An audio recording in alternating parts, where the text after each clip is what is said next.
Fala galerinha, tudo bem com vocês? Eu sou o professor Clayton e estamos começando mais uma aula. Hoje o nosso tema será sobre placas tectônicas. Esse é o nosso conteúdo do 7º ano. E o nosso objetivo hoje é compreender o que são as placas tectônicas. Então vamos lá. Primeiramente, nós sabemos que existem 6 continentes: América, Ásia, África, Antártida, Europa e Oceania. Nós vamos estudar uma teoria hoje que diz que todos esses continentes já formaram um único continente e depois eles se separaram. Então vocês vão entender como é que isso aconteceu. Primeiramente, nós temos indícios de que os continentes já foram unidos. Se você observar a América do Sul e a África aqui nessa imagem, você vai perceber que elas formam meio que um encaixe quase perfeito. Se você pegar essa pontinha da África com aquela beirinha da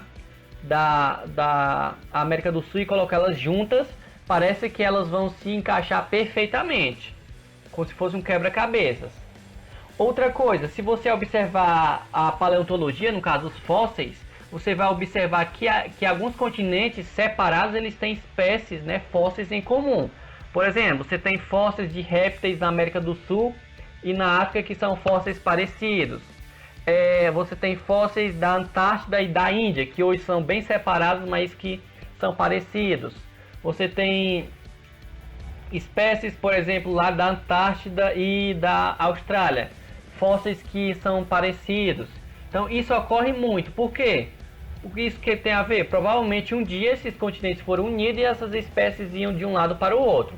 Depois que se separaram, essas espécies... o grupo dessas espécies se separaram e depois foram morrendo e virando os fósseis. Então os fósseis são indícios de que os continentes já foram unidos. E como os continentes se dividiram? Esse rapazinho aí que você está vendo aí na foto, Alfred Wegener, ele teve uma brilhante ideia.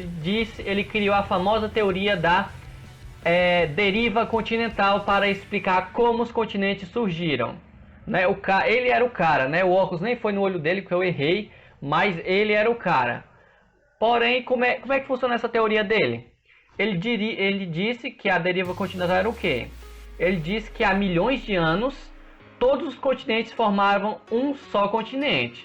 Esse continente ele chamou de Pangeia. Pan, tudo, Geia, terra. Então Pangeia era o único continente que era formado por todos os continentes. Depois ele foi dividido. Aí, com isso ele criou a famosa teoria da deriva continental, para explicar como os continentes surgiram. Aí com o passar do tempo, com a ciência foi evoluindo e tudo mais, ele percebeu que a Pangeia se dividiu em partes menores, formando os continentes atuais. Porém a teoria ela não explicava como isso ocorria, ele só dizia que os continentes se dividiram, mas não explicava como. Por isso ela não foi muito aceita. Aí só que anos depois, depois que essa teoria já tinha sido esquecida, descobriu-se que a crosta terrestre era dividida em vários pedaços, que eram as placas tectônicas. Foram aí que descobriram as famosas placas tectônicas, que é o nosso conteúdo de hoje. E com isso, com as placas tectônicas, teve uma nova teoria, gente. Agora sim, essa vai ser show. A deriva continental era uma teoria antiga, Ela acabou sendo deixada de lado, Tchau, teoria da deriva continental, e veio a nova teoria, a tectônica de placas ou tectônica global, que é a teoria aceita atualmente. Então vamos conhecer sobre a teoria da tectônica global. A tectônica global ela faz o quê? O que ela diz?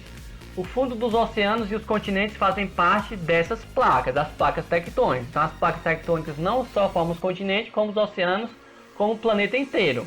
Essas placas elas são formadas por 7 placas maiores e várias menores. Por exemplo, se você observar aí no mapa, você vê a placa sul-americana. O Brasil está bem no centro dessa placa. E cada continente, cada país vai estar em cima de alguma placa. Então essas placas são elas que vão se mover e com isso os continentes foram se separando. E a gente vai entender um pouquinho melhor agora. Primeiramente você tem que saber, esse lá do 6º ano, que a Terra ela é formada por camadas, Tem a crosta, o manto, o núcleo e por aí vai. E abaixo da crosta, o manto, o núcleo, eles estão sempre em movimento. E o que a tectônica global fala? Você está observando essa animaçãozinha aí e ela fala, o que acontece? as placas elas continuam sempre se movimentando. Por quê? Porque abaixo da crosta, que é onde você está pisando nesse momento, né, o chão, existe o manto. O manto ele é meio líquido, né, levemente líquido, meio pastoso. E ele, conforme ele vai aquecendo, o magma ele vai subindo quando ele chega perto da superfície, que é mais fria, ele começa a esfriar. Quando esfria, as partes mais frias descem e as partes mais quentes sobem. E esse movimento que você está vendo aí na imagem vai fazendo com que as placas também se movimentem, acompanhando o movimento do manto. Então é por isso que as placas tectônicas se movem. E se as placas tectônicas se movem, os continentes que estão em cima, né, no caso a crosta, também vai se mover. Então é por isso que os continentes eles se separam. Algumas placas se aproximam e outras se afastam quando a gente fala de continente. Por exemplo, a América e a África já foram juntas e elas se separaram. E até hoje continuam se separando alguns centímetros todos os anos. Então você vê todos os anos alguma placa está se separando da outra. Então as placas tectônicas estão em constante movimento e isso é explicado pela teoria da tectônica global. Então decore essa teoria porque ela que explica a movimentação e o formato dos nossos continentes atualmente. Sobre a formação das montanhas. Quando duas montanhas se chocam, surgem cadeias de montanhas. Por exemplo, nós temos duas placas, a placa indo-australiana e a placa eurasiática. Quando elas se chocaram uma na outra, né, a região da Índia, formou o famoso Himalaia, né, que lá é onde está a montanha mais alta do mundo, né, no Himalaia.